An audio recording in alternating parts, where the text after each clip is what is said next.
It's July 1940. You're a 19-year-old radar operator named Mary, sitting in a cramped room on the British coast. Your headphones crackle. On the screen in front of you, a blip appears. Then another. Then dozens more. You pick up the phone and speak 4 words that will save thousands of lives. They're coming. Over France, 120 miles away, across the English Channel. German bomber crews are still climbing into their aircraft. They haven't even taken off yet, but you already know they're coming. You know how many. You know their direction. And you know this because you're operating a technology so revolutionary that it's reading Germany's battle strategy in real time.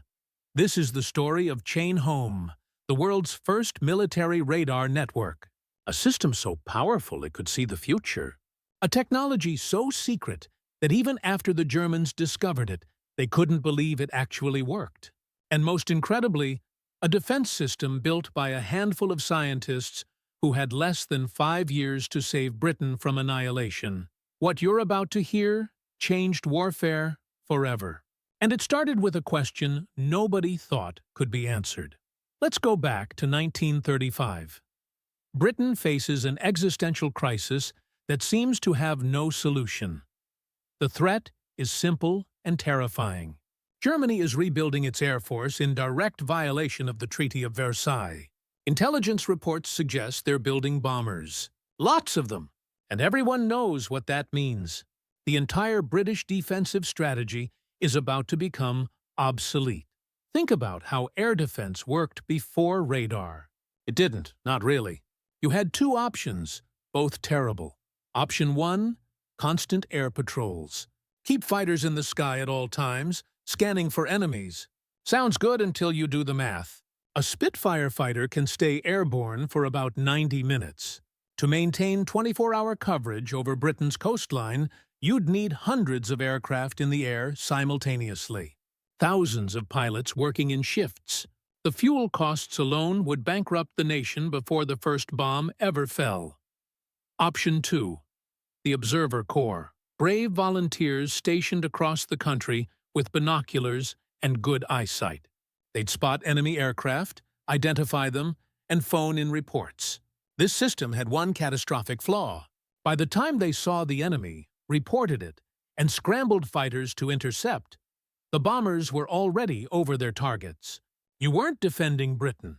You were documenting its destruction. Air Chief Marshal Hugh Dowding understood this better than anyone. As the head of RAF Fighter Command, the math haunted him. German bombers flying at 250 miles per hour could cross the channel in 12 minutes.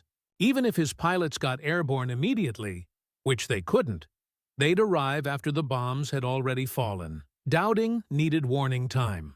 At least 20 minutes, preferably more. He needed to see German aircraft before they left French airspace, which meant he needed to see through fog, darkness, and 120 miles of distance. He needed to see the impossible. The Air Ministry was desperate enough to ask the question that would change everything. In January 1935, they approached Robert Watson Watt, superintendent of the Radio Research Station. The request was simple and absurd. Could radio waves somehow be used to destroy enemy aircraft in mid-air? Watson Watt did the calculations with his colleague Arnold Wilkins. Their conclusion? Absolutely not. You'd need more power than Britain could generate. But then Wilkins said something interesting.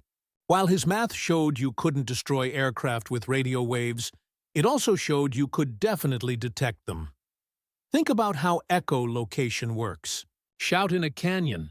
The sound bounces back. You know something's there. Watson Watt proposed doing the same thing with radio waves. Broadcast a signal. Wait for it to bounce off an aircraft. Measure the time delay. Calculate the distance. Simple in theory, impossible in practice. Or so everyone thought. Watson Watt submitted his proposal on 21. September, February 12, 1935. He called it the detection of aircraft by radio. Methods. The Air Ministry read it and took an extraordinary gamble. They gave him money. Not much, but enough.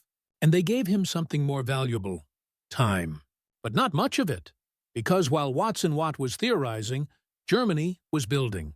The clock was ticking, and Britain was running out of time. February 26, 1935. This is the day aviation warfare changes forever, and almost nobody notices. Watson Watt and his team set up their first test near Daventry. The setup was primitive, almost comical. They had a BBC radio transmitter, a receiver mounted in a van, and a borrowed RAF bomber that agreed to fly overhead. That's it. No specialized equipment, no prototype. Just basic radio gear and desperate hope. The bomber flew at 6,000 feet.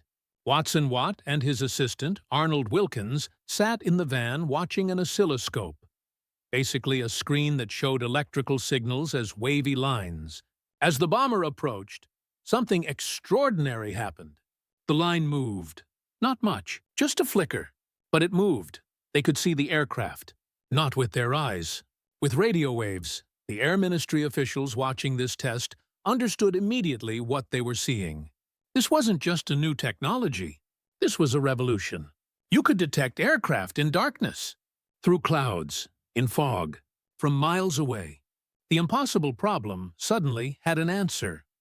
But knowing something works in a laboratory is very different from making it work across an entire nation. Watson Watt needed to build not just a radar, but a radar system. And he needed to do it before the war everyone knew was coming. The team moved to a new facility at Bawdsey Manor, a Victorian mansion on the Suffolk coast. It was isolated, secretive, and right on the water, perfect for testing radar across the sea.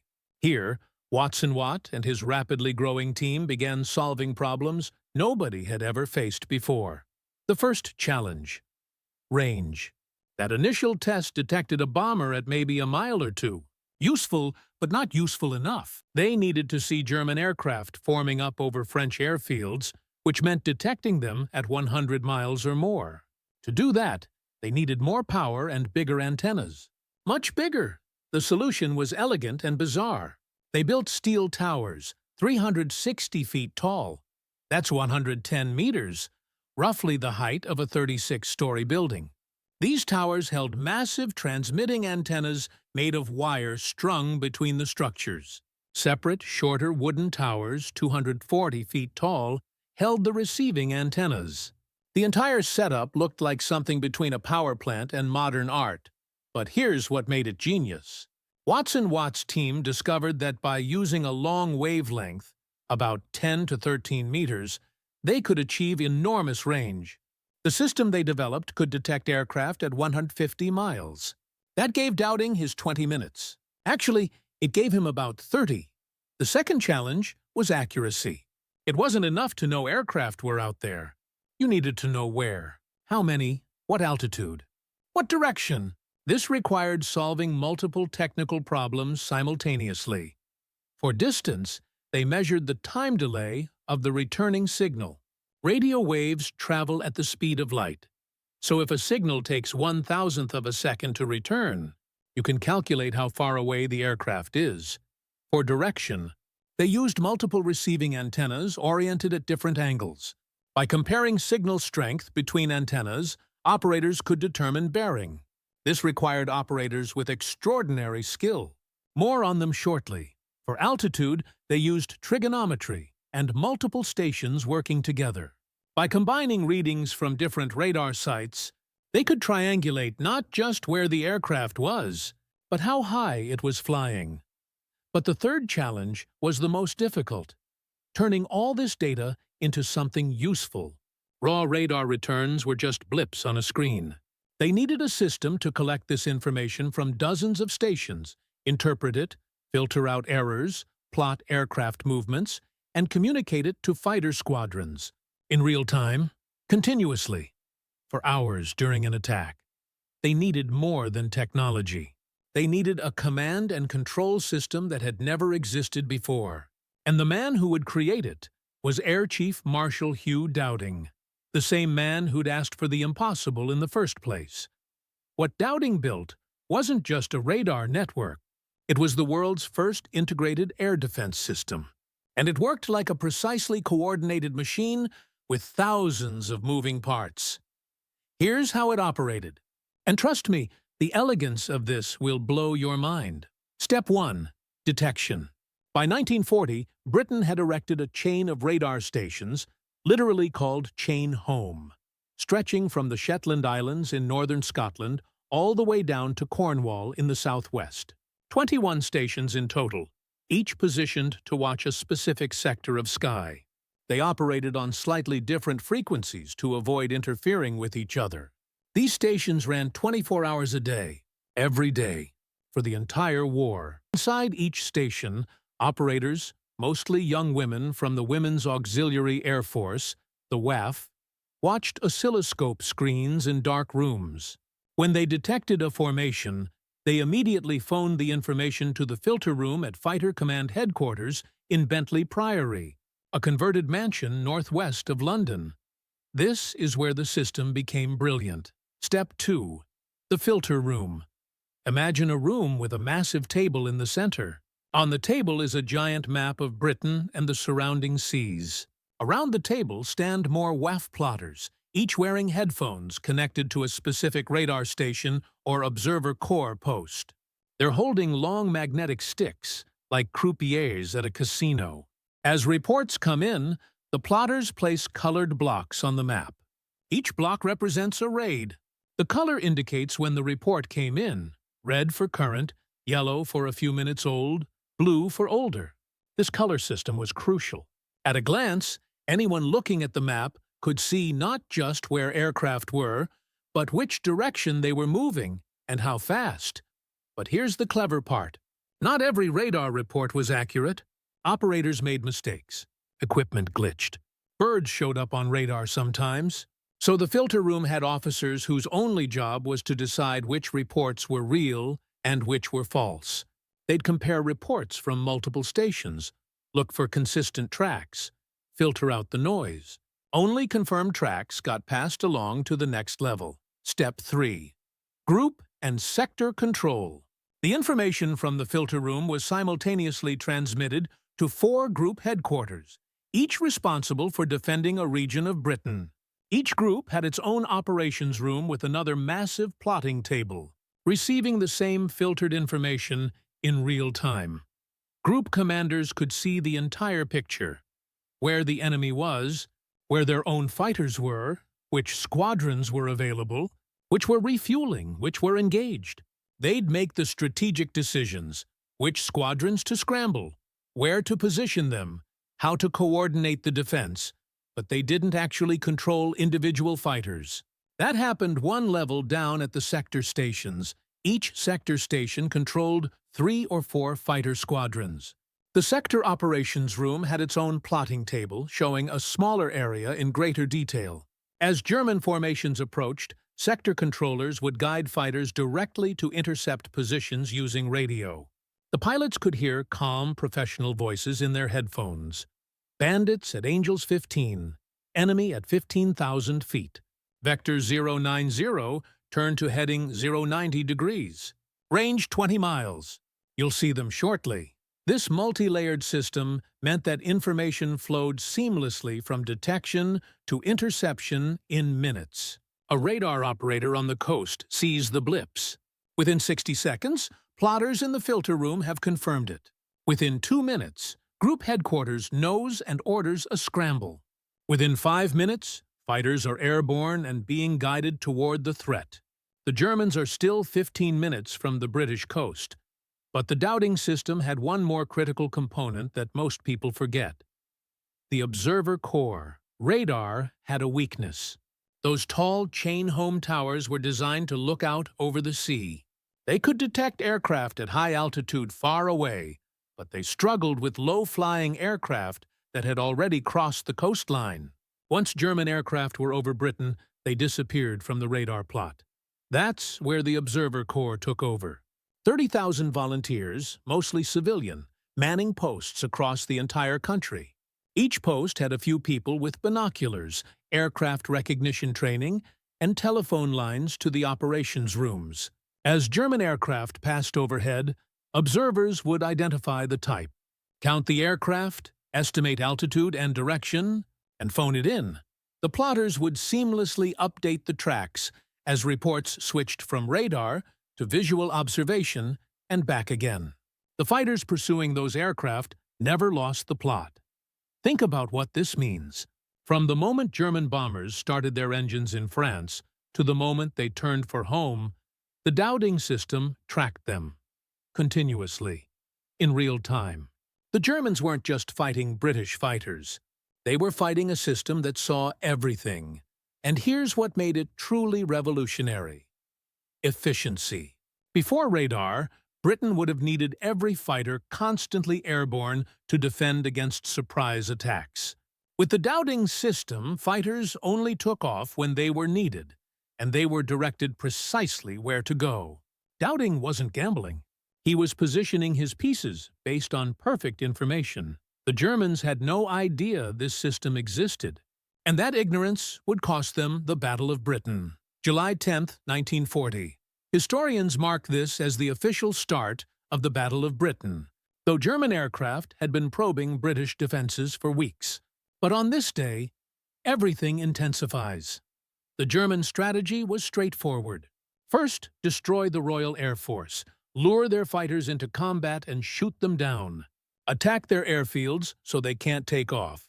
Once air superiority was achieved, the invasion barges waiting in French ports would cross the Channel and Germany would occupy Britain within weeks. The plan was called Operation Sea Lion. Hermann Göring, commander of the Luftwaffe, was confident. Arrogantly so. He had over 2,800 aircraft available. The RAF had about 900 fighters. The numbers favored Germany massively. Göring predicted he could destroy fighter command in 4 days, 4 weeks at most. What he didn't know was that numbers don't matter when your enemy can see you coming.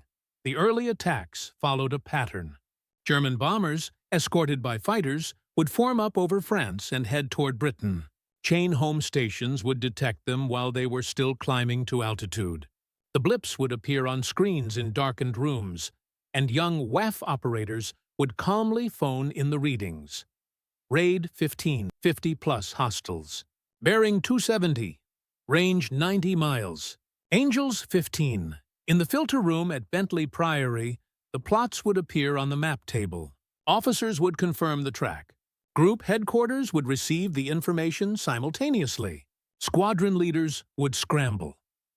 And here's what stunned the Germans. British fighters were always there, not searching randomly, not patrolling, positioned perfectly to intercept, at the right altitude, at the right time, every single time.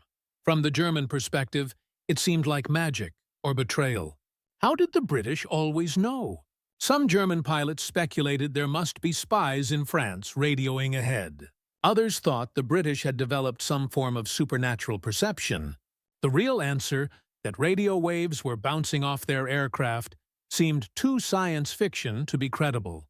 But as the battle progressed, German intelligence did piece together that those tall towers on the British coast were somehow involved in detection. In August, Göring ordered attacks on the radar stations.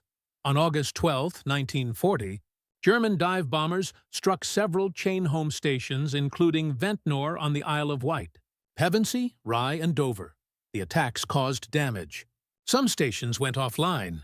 But here's where German intelligence made a catastrophic mistake. They assumed they'd destroyed the radars. They declared the mission successful and moved on. In reality, most stations were back online within days, some within hours. The tall lattice towers, which looked so dramatic and obvious, were actually almost impossible to destroy with bombs. The shells would pass right through the steel framework without bringing the towers down. The buildings at the base could be damaged, but backup equipment existed. More importantly, the Germans didn't understand they weren't just attacking towers. They were attacking a system. Even when individual radar stations went offline temporarily, other stations would cover the gap. The Observer Corps would fill in. The system adapted, and the Germans stopped attacking the radar stations after just a few raids.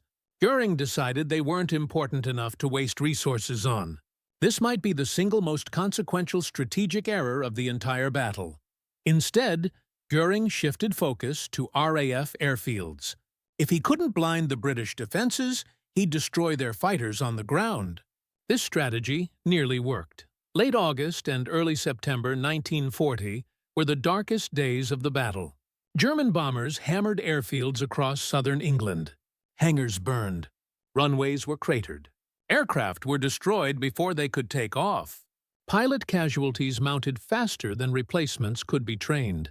But even during these desperate weeks, the Dowding system kept working. Radar continued tracking incoming raids. Controllers continued guiding fighters to intercepts.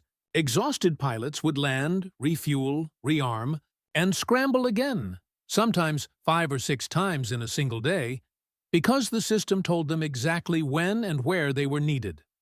The Germans were inflicting terrible damage, but they were also taking brutal losses. Every raid was contested. Every bomber formation faced coordinated fighter attacks. Luftwaffe crews were being ground down by an enemy that seemed to anticipate their every move. Then, on September 7th, Göring made another fateful decision. Frustrated by the slow progress and infuriated by a British bombing raid on Berlin, he ordered a change of strategy. Stop attacking airfields. Start bombing London. For RAF Fighter Command, this decision was salvation. The pressure on airfields eased. Damaged runways could be repaired. New pilots could be trained. The system had time to recover. And now the Dowding system became even more effective because German bombers had to fly farther to reach London, giving Chain Home more time to detect them and giving controllers more time to position fighters. The interceptions became more precise, the battles more one-sided. Behind every technological marvel, there are people. And the Dowding system succeeded because of thousands of individuals performing their roles with extraordinary skill under crushing pressure. Let's talk about the radar operators first. Mostly women, mostly in their 20s, many barely out of school. They worked 8-hour shifts in cramped, often underground rooms lit only by the glow of their equipment. The work required intense concentration because reading a radar screen wasn't simple. What you saw wasn't a clear picture. It was blips and interference and noise. You had to distinguish between aircraft and weather. You had to estimate numbers based on the size of the blip. You had to call out ranges and bearings continuously while the plots updated, all while knowing that men's lives depended on your accuracy. One radar operator recalled the pressure. You'd see a large raid building up over France, and you'd know what was coming. You'd know people were going to die, but you couldn't think about that. You just read the numbers and made the call. Then there were the plotters in the filter room and operations rooms. They stood at those enormous map tables for hours, wearing heavy headsets, holding their plotting sticks, moving colored counters across the maps as streams of information poured in. Their hands had to be steady. Their minds had to be sharp. One mistake, one counter in the wrong position, could send fighters to the wrong location and leave bombers uncontested. Flight Lieutenant Commander Helen Turner was one of the WAF officers who worked in the operations rooms. Years later, she said, "We were the eyes of the RAF. We couldn't fire guns or fly planes, but we could give our pilots the information they needed. That's what we focused on: accuracy, speed, and staying calm no matter what was happening." Staying calm was crucial because these women could hear the battle. Fighter pilots communicated with sector controllers by radio. Those radio calls were live. The plotters and controllers could hear everything: the staccato commands, the bursts of static during combat. Sometimes, the sudden silence that meant a pilot wasn't coming home. And yet, they kept working. Updated the plots, moved the counters, called out the bearings. Let's talk about the controllers themselves. These were RAF officers, often experienced pilots themselves, who guided fighters to intercepts using only radio and the information on the plotting table. They couldn't see the battle. They had to visualize it in 3 dimensions based on moving counters on a flat map. A controller might be managing 4 or 5 squadrons simultaneously. Vector this squadron northeast. Tell that squadron to climb to 20,000 feet. Hold this squadron in reserve because another raid is forming. Each decision made in seconds. Each decision potentially life or death. Wing Commander Lord Willoughby de Broke, a sector controller during the battle, later described the experience. You're playing chess in 3 dimensions against an opponent who's trying to kill your pieces. But your pieces are human beings. Men you've trained with, men you've had drinks with. The pressure was unlike anything I'd experienced. And, of course, there were the pilots. We often focus on the aces, the top scorers with 10 or 20 kills. But most pilots were ordinary young men doing an extraordinary job. The average fighter pilot in the Battle of Britain was 20 years old. Think about that. 20 years old. Barely adults, climbing into single-seat fighters 5, 6, 7 times a day. Facing veteran German pilots, watching friends die, then landing, refueling, and doing it again. The pilots trusted the system completely. When a controller said, "Bandits at 2 o'clock, 5 miles," they knew the information was accurate. They knew the system had put them in position to succeed. That trust made them more effective. Squadron leader Brian Lane wrote in his diary, "The controllers are bloody miracle workers. They put us exactly where we need to be. We just point the nose and fire. It's their skill that gets us there." But perhaps the most underappreciated people in this entire system were the Observer Corps volunteers. 30,000 civilians, farmers, shopkeepers, teachers, retirees, trained in aircraft recognition and positioned at posts across Britain. They couldn't see the grand strategy. They didn't have technology, just binoculars and telephones. When German aircraft crossed the coast and flew inland, these volunteers would track them visually and phone in reports.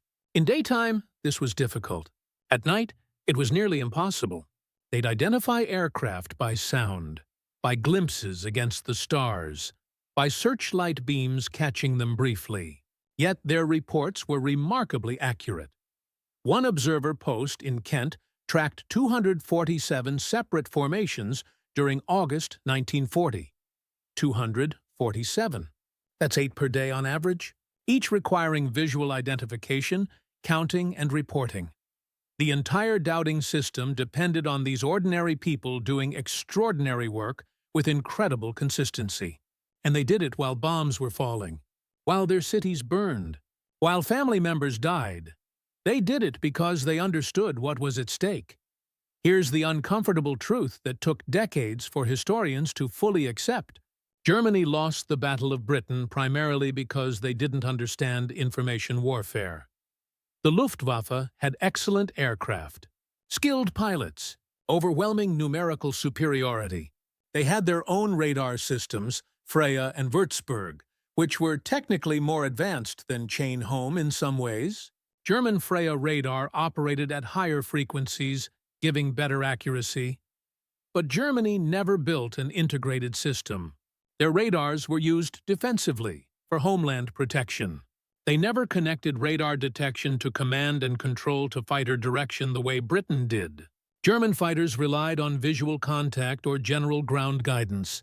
They scrambled when bombers were already under attack, not before. This fundamental difference meant Germany was reactive, while Britain was proactive. Think about what this meant in practice. A German bomber crew takes off from France. They know British fighters will try to intercept them, but they don't know when or where. They fly in tight formation for mutual defense. They scan the sky nervously. The tension builds. Meanwhile, British controllers are watching that formation on a plotting table. They've known about it for 25 minutes. They've calculated its speed, altitude, and likely target. They've scrambled fighters and positioned them at the optimal intercept point. When the German bombers finally spot British fighters, those fighters have altitude advantage, position advantage, and the element of surprise. The Germans are battle that started 20 minutes before they realized it began. Over weeks and months, this creates crushing attrition. German aircrew losses mounted. Bomber formations that left France with 60 aircraft would return with 45, then 40, then 35. Crews became exhausted. Morale deteriorated. Göring kept changing strategies, nothing worked. Attack the radar stations, still get intercepted. Attack the airfields, still get intercepted. Attack London, still get intercepted. From his perspective, British resources should have been depleted. The numbers said Germany should be winning, but the numbers didn't account for information asymmetry. Another critical factor: efficiency. The doubting system meant RAF pilots flew only when needed, and only where needed. A typical British fighter pilot might fly 3 or 4 sorties per day during heavy fighting, each lasting 30 to 60 minutes. The rest of the time, they could rest, eat, and recover. German pilots, by contrast, were either in the air or on standby. Bomber crews flew long missions over hostile territory with no respite.